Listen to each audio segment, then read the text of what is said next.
Just a short train ride from Lisbon, you'll find a world that feels completely different. This is Sintra. It's a town nestled in the cool green hills of the Serra de Sintra mountains. Forget the city bustle. Here, the air is fresh and filled with the scent of pine and damp earth. Mist often clings to the forested peaks, adding a layer of mystery. It's a place where you can almost feel the history in the air. For centuries, Portuguese kings and queens came here to escape the summer heat. They built magnificent homes and enjoyed the peaceful landscape. Sintra isn't just a town, it's an experience, a journey back in time. The magic of Sintra starts with its unique setting. The landscape is a dramatic mix of rocky outcrops and dense forests. Towering trees and giant ferns create a lush canopy. This green wonderland is what first attracted royalty and nobles. They saw it as the perfect canvas for their romantic dreams. They wanted to create a place that was both beautiful and inspiring. So they built palaces that looked like they were plucked from a children's storybook. The town itself is a charming maze of narrow, cobblestone streets. Little shops and cafes are tucked into historic buildings, inviting you to wander and explore. Walking through Sintra is like stepping into another era. The local people have a deep connection to their town's history. They are proud of its heritage and work hard to preserve its special character. You can see this in the well-kept gardens and the carefully maintained buildings. The town feels alive with stories of the past. It's a place that encourages you to slow down. Sit at a small cafe, listen to the church bells, and just soak it all in. Sintra's charm isn't just in its grand monuments. It's in these small, quiet moments that connect you to the soul of Portugal. This enchanting town is more than just a day trip. It's a UNESCO World Heritage Site, recognized for its cultural landscape. This means that both the natural environment and the man-made structures are protected. The combination of nature and architecture is what makes Sintra so special. It's a testament to the Romanticism movement of the 19th century. People believed in the power of nature and emotion. They built structures that harmonized with the landscape, creating something truly unique. Visiting Sintra is like walking through a living museum, where every corner has a story to tell. High on a hill, overlooking the entire region, sits the Pena Palace.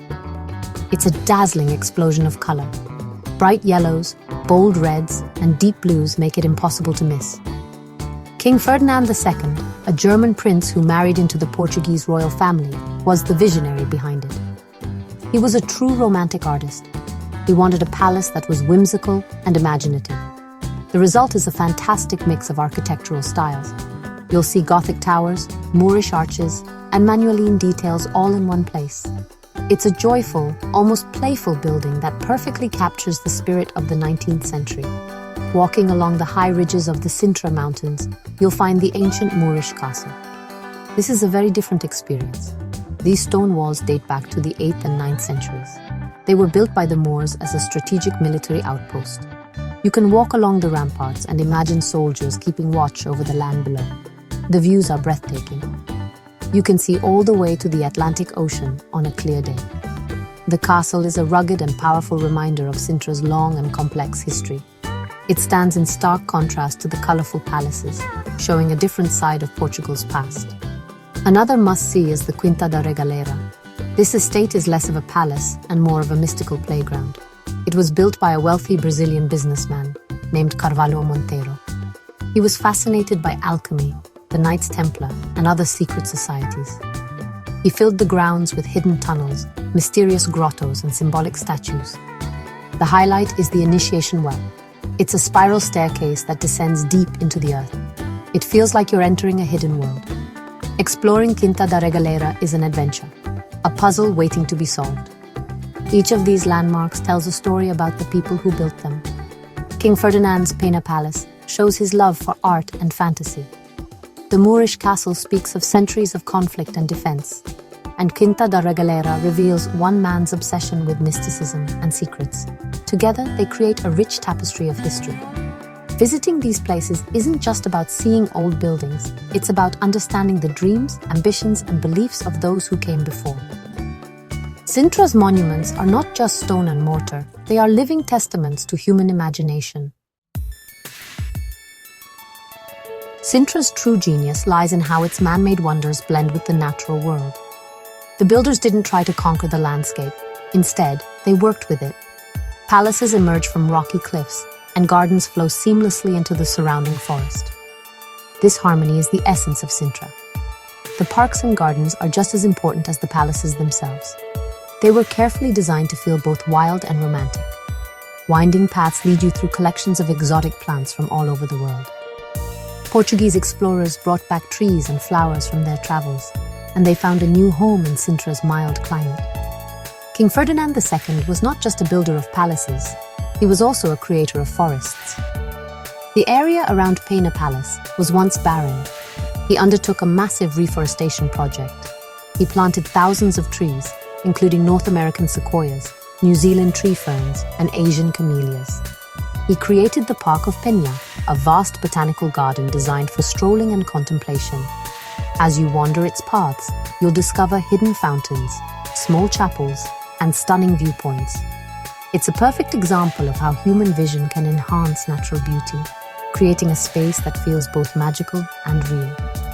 This blend of nature and architecture creates a unique atmosphere. On a misty day, the palaces seem to float above the clouds. The fog softens the edges of the stone walls and makes the forest feel even more enchanted. It's easy to understand why this place inspired so many poets and writers, including Lord Byron, who called it a glorious Eden. The landscape is a powerful presence. It's not just a backdrop for the buildings, it's an active participant in the story of Sintra. The sound of wind in the trees and the feel of cool mist on your skin are all part of the experience. The result is a cultural landscape that is truly one of a kind. It's a place where history feels alive and nature feels full of secrets. The relationship between the two is dynamic.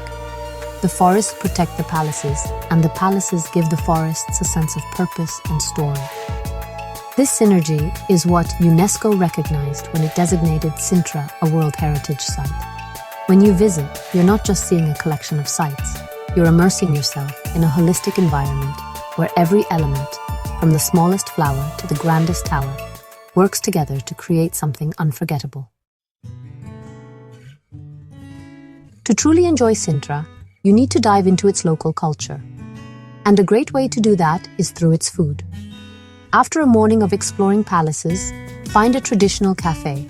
You must try the local pastries. Sintra is famous for two sweet treats, the queijada de Sintra and the travesseiro. The queijada is a small, sweet cheesecake made with fresh cheese, sugar, eggs, and a hint of cinnamon. The travesseiro, which means pillow, is a flaky puff pastry filled with a delicious almond and egg cream. Enjoying one of these with a strong Portuguese coffee is a perfect Sintra moment. Beyond the famous monuments, the town of Sintra itself is worth exploring. Wander away from the main squares and get lost in the back streets. You'll find small artisan shops selling handmade ceramics, cork products, and local art. The people are friendly and welcoming. They are used to visitors, but have managed to maintain a strong sense of community. If you visit during a local festival, you'll see the town come alive with music, parades, and traditional celebrations. These events offer a wonderful glimpse into the living culture of Sintra, a culture that is deeply rooted in its unique history. For a complete experience, plan your time wisely. Sintra gets very busy, especially in the summer. It's best to arrive early in the morning to beat the crowds.